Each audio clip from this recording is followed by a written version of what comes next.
How's it going, folks? This is Caleb Ragnar. I'm over here in South Windsor, Connecticut. We're going to be looking at a used toy hauler, Sportsman LE. Oh, that was a little bit too close. 250 TH LE. Just going to be taking a quick walk around. This is going to have the climate package on here, so you're going to see four-season camper mentioned a lot. This does not mean, hey, I can go out in sub 32 degree weather for 4 or 5 days and have water in all my lines. Not what that means. Now, you will be able to stay nice and warm and cozy inside of this unit, but if you are going to be ever putting water in this camper where you're going to have multiple days under freezing, always a good idea to have some kind of skirt, heated hose, etc., so we don't have those PEX lines freezing on us. Now, you're going to see these items right here. These are the actual vents that's going to allow you to ventilate that unit while you're hauling down your bikes, quads, toys, golf carts, whatever the case may be. Now, we are going to have connections outside here for you to be able to set up an outdoor television. And oh my gosh, how could I pass over it? The leash latch. Couldn't forget that for us to be able to hook up and keep our pups nice and safe. Now, just pointing out over here, we are going to have 2 weatherproof speakers right here. They are going to be good to be left out with the rain. You'll be able to utilize these through the radio system on the inside, Zone 1 interior, Zone 2 exterior. Now, we do have our range hood exhaust right here for that fan underneath the microwave and over the burner for you to be able to ventilate out while you are cooking. We have our security light, floodlight, whichever you would like to call it. Now, also pointing out, we are going to have traditional scissor jacks here. 2 on the back, and then we will also have 2 up on the front as well. Now, moving down the line, we do have this lovely awning. This is going to be, I can't remember the length, I think it was around 16 to 18 feet here. It is electric, and you are going to be able to pitch this awning so you can direct which way you have that rainwater falling off. Now, speaking about rainwater, you will see that you have the gutter system up here to keep that rain from falling directly onto your back porch or ramp, and as well as up on the tippy top of your roof as well. Back little ramp over here for you to be able to load all your toys up. You're going to have the actual cable input here, and then we've got that other vent right up there on the top. Now, moving on over, just pointing out, we've got the spare tire underneath right here on this double axle. Back of our refrigerator right here. So since this is an absorption fridge, it will run off of 110 volts electricity plus propane. So this is for you to be able to ventilate when running off of that propane option, or to be able to get behind it in case there's a need for maintenance. Furnace exhaust right here, and then we're gonna have some low point drains right over here, which are probably gonna be right up in here. Those are gonna be for the actual water lines, so when you want to winterize, open those puppies up, let everything run out, and then you would have the option to blast air through our water connection up front, or just be able to close those up and begin pumping antifreeze. Now, we are going to have our gray termination valve right here. That is going to be gray water when you see that 1.5 inch. The 3-inch PVC piping is for our black tank. Now, when dumping that black tank, we are going to have a black tank flush. So you'll be able to pull that black tank, let all that great stuff flow on out, leaving that termination valve open. You can connect up to this hose right here and then be able to run water through to make sure that we clean everything and don't have any residue laying behind. Now, again, just pointing out, make sure to never hook up to the black tank flush unless that termination valve is open. We would not want to have any backflow, especially with this being a used unit, going inside of that camper. 30 amps. We've got our plug right here. You're going to have that power cord up front to be able to hook up. And then right above that, we're going to have our outdoor shower. There'll be a hot and cold nozzle right there for you to be able to take a warm shower outside as well in case we get kicked out. City water connection right here.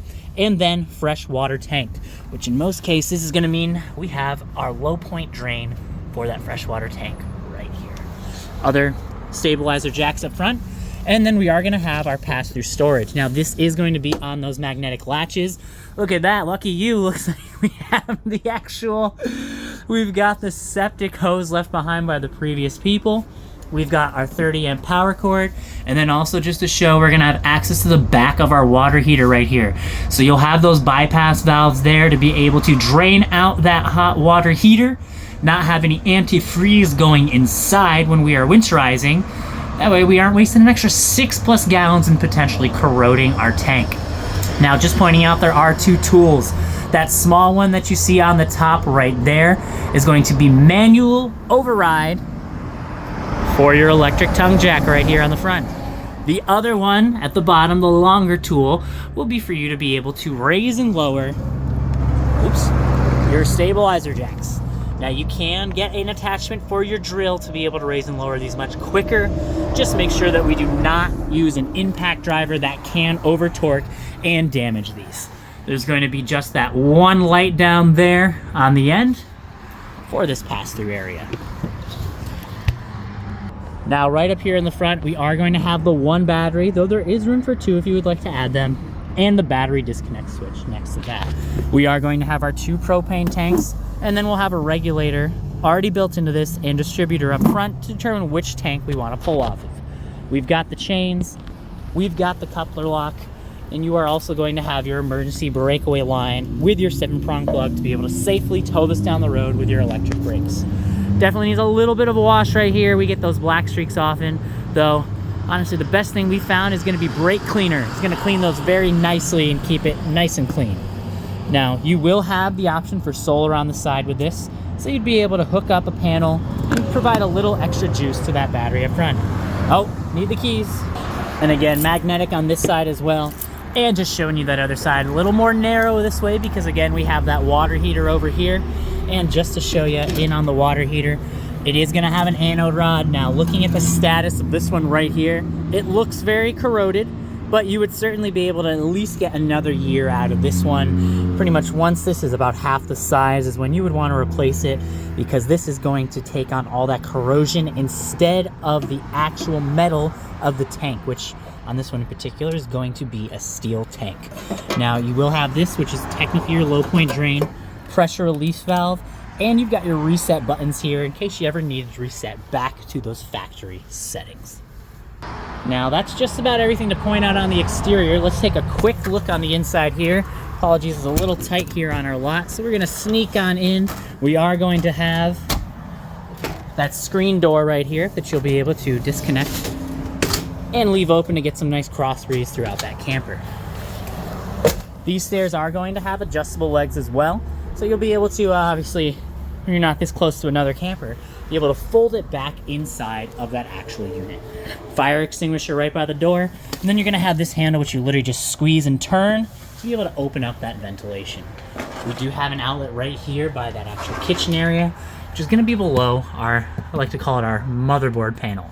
Electric awning controls, controls for the lights, option to run your water heater off of either gas or electric, and then a way to be able to view the contents of our fresh tank, battery level.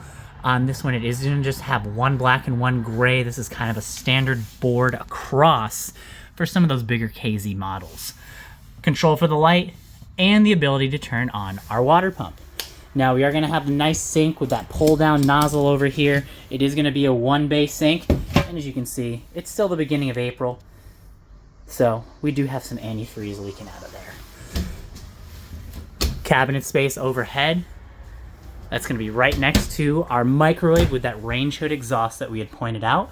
Now, this will have a filter in here you're able to pull out, give it a quick rinse, let it dry, pop it right back in there so we can neatly cook over our 3-burner stove right here. We've got our igniter, our 3 burners, and controls for that oven as well, which, taking a peek, I don't think anyone's ever really cooked in here.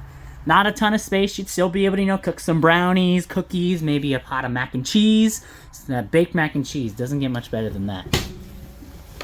And then you're gonna have some storage underneath the sink as well, just definitely being cautious. And some drawers over here as well. Now, just pointing out, we do have our tie downs. These are directly attached to the frame of the unit. So you will be able to strap down all of your toys, be able to use your ratchet straps or other forms of tie downs to be able to safely latch these all down. Now, you are going to have the 2 smaller tables, and as you can see, we've got one of the actual couches up right here. So you'll have them both up when hauling all of your bigger toys. They're able to drop down and collapse into a bed. Now, though they aren't going to fully complete, You could always use those tables. I've seen people drop those tables down and be able to create a divider between them and lay an additional layer of memory foam over the top. Now we do have our Furrion soundbar over here. Again, just pointing out, we've got zones 1 and 2. You'll be able to hook up Bluetooth to here, HDMI to a television, or hooking up a USB as well. Oh boy, jackpot, they left the Uno here. So look at that, complimentary Uno cards coming with this pass-through storage overhead. Now, at least with all the AC ducts, all your air conditioner is going to pour out of here. You will be able to rotate these to direct it, but they will not have the option for closing. Other vent located right there, and above that, we've got 110 volts of electricity to be able to plug into.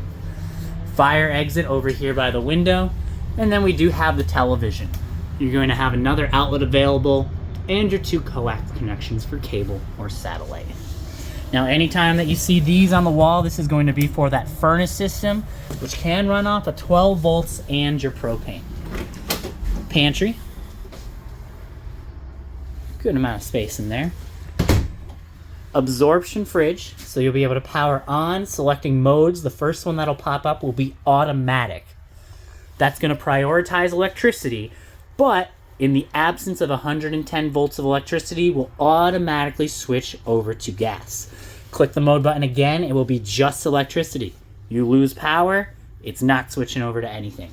Click it one more time, it'll be on the gas setting alone, and you'll be able to hit this button here to adjust temperatures from 1 up to 5, with 5 being the coldest. Decent amount of space in that freezer, and the fridge as well.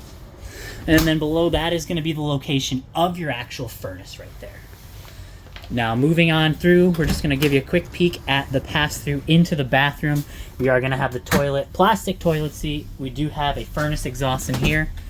Decent amount of cabinet space to be able to put all of our toiletries and towels. And then for the bathroom shower here, you'll be able to remove this, keep it strapped while you are traveling. And yeah, lots of antifreeze in there. Couple of dead flies. Thankfully they're dead. And then we've got that shower nozzle and the skylight, giving those taller folks a little bit of extra wiggle room to fit inside of the shower. Now, this is what I like to see. We got an actual medicine cabinet over here above your sink, GFCI outlet on the wall, and then we've got some more space underneath the sink. And it looks like they did leave us some of the holding tank treatment in here, so you'll be able to have that for when you're priming your toilet. Now, there is going to be the sliding door here on the wall. It will be able to unclip, so you can latch this door, but want to make sure we do have that strapped up when we are getting ready to travel, which, just in case somebody moves this, want to make sure it's all buttoned up. Spot here to install another TV bracket, and it is pre-wired for Wi-Fi, so if you wanted to install the King Dish King Connect up on the roof, you've already got the pre-wiring up there to do it. Coax plugs for the TV, that's going to be right over the bedroom fire exit. Now we are going to have our breaker box here in the back, that converter. Looks like things have been penciled in there for the locations of which breaker is to what. And then we're going to have all of our fuses as well. Now we will have that shelf overhead for some storage. Got a little bit of cabinet space here. Hang your coats, shirts, dresses.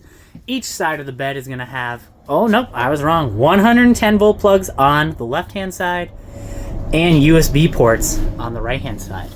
One push button light overhead right there. We're just going to show you the little bit of storage you'll have under here. And that looks like that's the box for the TV. So no access to that pass-through from under the bed. And then another spot to hang up whatever you need in the closet. And that's just a quick look toy hauler that we have. If you do have any questions, feel free to comment down below or reach me at my phone or email, which I'm providing in the description. Hope you all have a great 2024 camping season ahead, and we hope to see you soon here in South Windsor at Pete's RV.